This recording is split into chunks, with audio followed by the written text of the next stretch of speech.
नमस्कार, मैं सुवर्णा। न्याय टीवी में आप सभी दर्शकों का स्वागत है। कोर्ट राउंडअप की खबरें अब विस्तार से। दिल्ली हाईकोर्ट ने माना है कि सीपीसी का आदेश 6 नियम 17 वादी पर ऐसे सभी संशोधन करने का दायित्व डालता है जो विवाद में वास्तविक प्रश्न को निर्धारित करने के उद्देश्य से आवश्यक हो। जस्टिस सी हरिशंकर की सिंगल जज बेंच ने कहा कि आदेश 6 नियम 17 में बाद में होगा का शब्द का प्रयोग अनिवार्य है। उन्होंने कहा, आवश्यक रूप से ये ऐसे सभी संशोधनों जो पार्टियों के बीच विवाद में वास्तविक प्रश्नों को निर्धारित करने के लिए आवश्यक हो का पालन करने के लिए दायित्व और कर्तव्य का निर्माण करता है।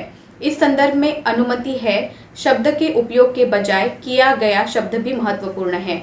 आदेश 6 नियम 17 ये नहीं कहता है कि ऐसे सभी संशोधनों की अनुमति दी जाएगी।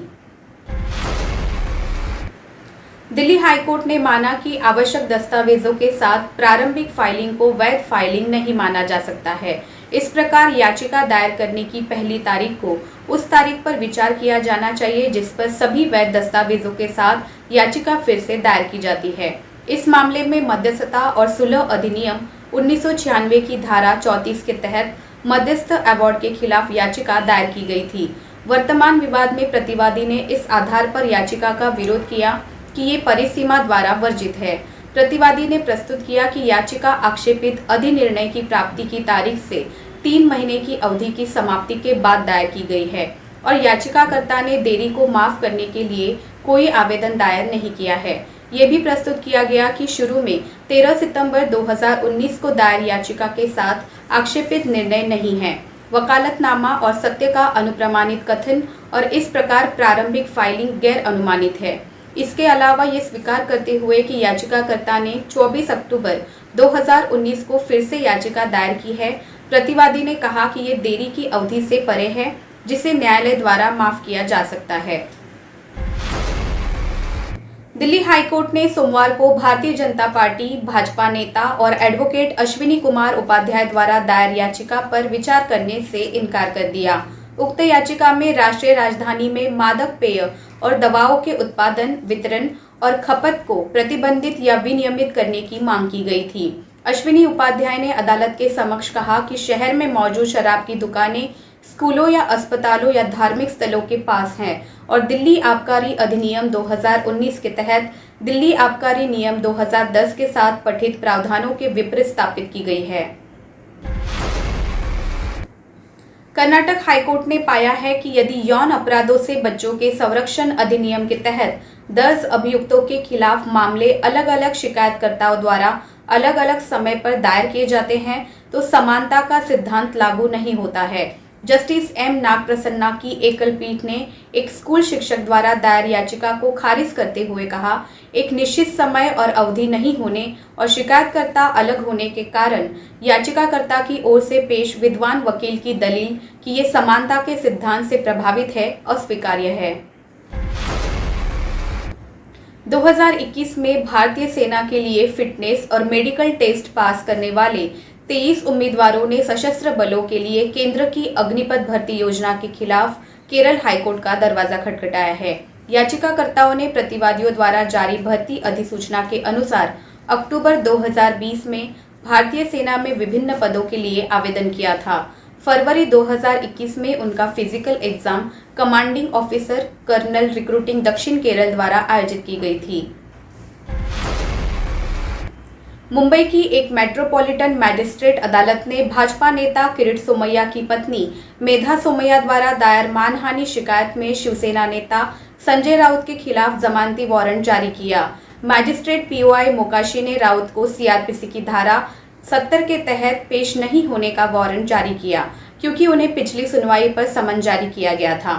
गौरतलब है कि राउत को तलब किए जाने के बाद सुनवाई का ये पहला दिन था। अदालत ने बाद में मामले को स्थगित कर दिया और इसे 18 जुलाई को सुनवाई के लिए रखा।